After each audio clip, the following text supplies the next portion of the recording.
Okey, Melaka ada dua undang-undang ya. Satu ialah hukum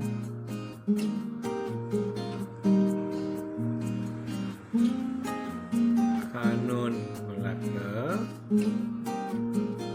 Okey. Yang kedua ialah undang-undang laut Melaka.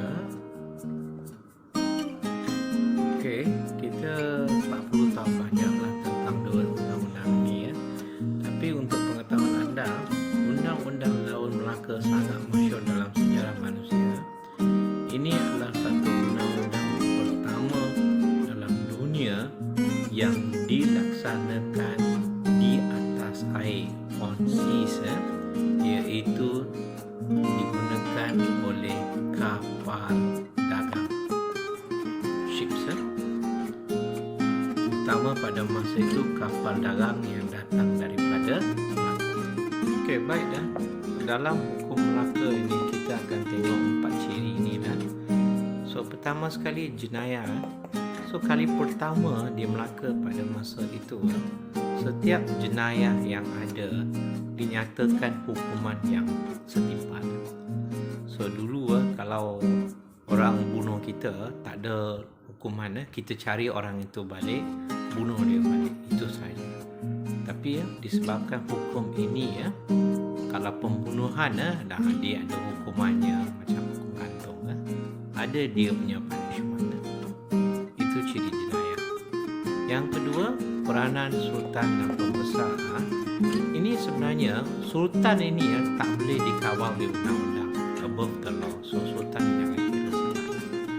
Pembesar masa tu bendahara, sebenarnya beliau perlu tahu apa tindakan beliau yang dianggap salah, apa tindakan beliau yang dianggap betul.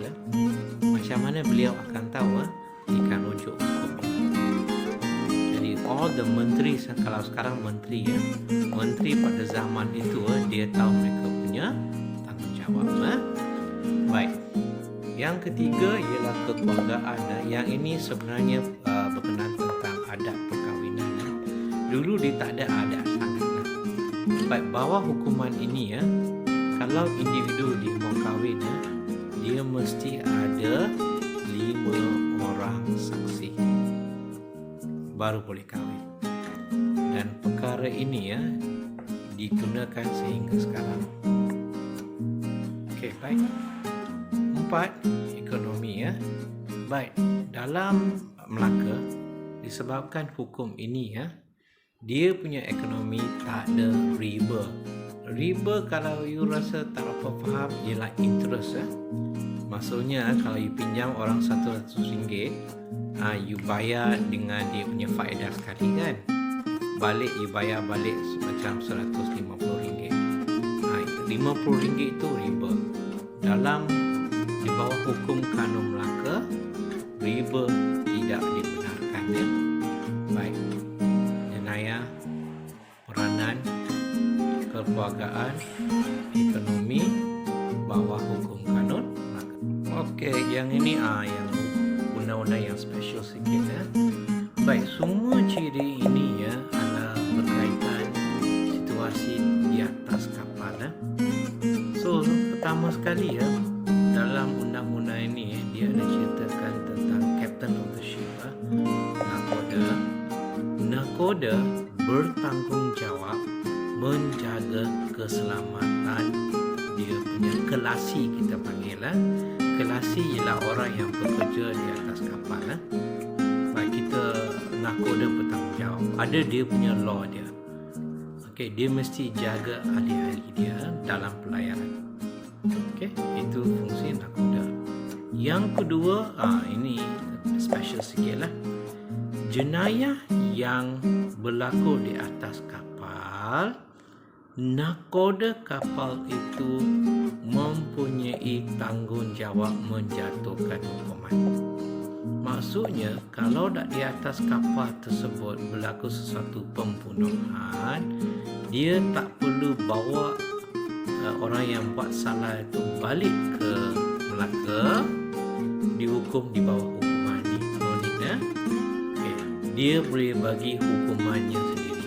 Okay, biasanya kejam lah dulu lah. Dulu biasanya tolak ke dalam laut, benda-benda macam ni. Baik, yang ketiga, syarat-syarat pelayaran. Ini sangat penting juga. Baik, di bawah undang-undang ini, kalau sesuatu kapal mahu keluar daripada Melaka, dia perlu ada banyak orang pakar di sana. Paling penting, dia mesti ada seorang yang mempunyai tugas mualim. Siapa dia? Orang ini mempunyai kemahiran berlayar.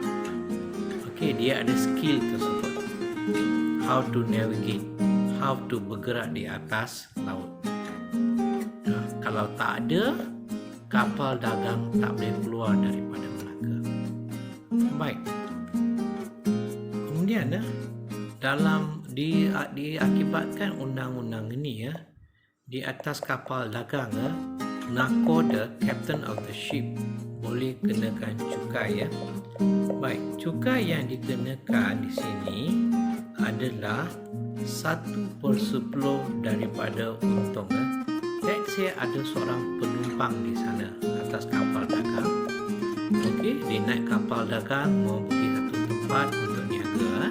Dia bukan pekerja di atas kapal tersebut.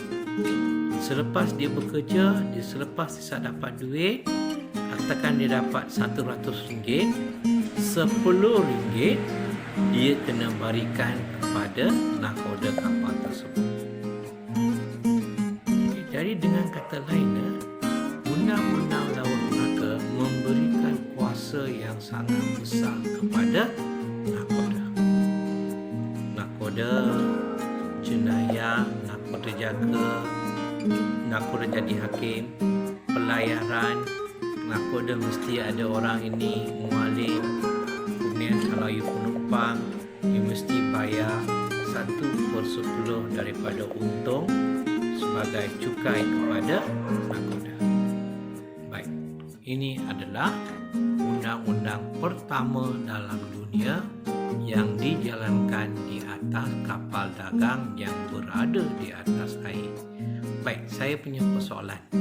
Kalau kapal dagang itu duduk di pelabuhan, undang-undang ini pakai ke atau undang-undang ini pakai?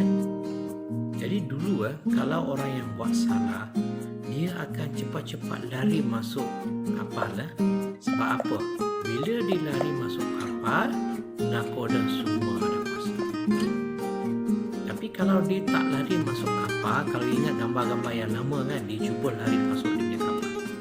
Kalau dia kekal di atas tanah-tanah Melaka, dia akan dijatuhkan hukuman bawah hukum kanun. Saya harap anda boleh faham sedikit tentang perbezaan di antara dua hukum ini. Baik, itu saja. Sekian, terima kasih.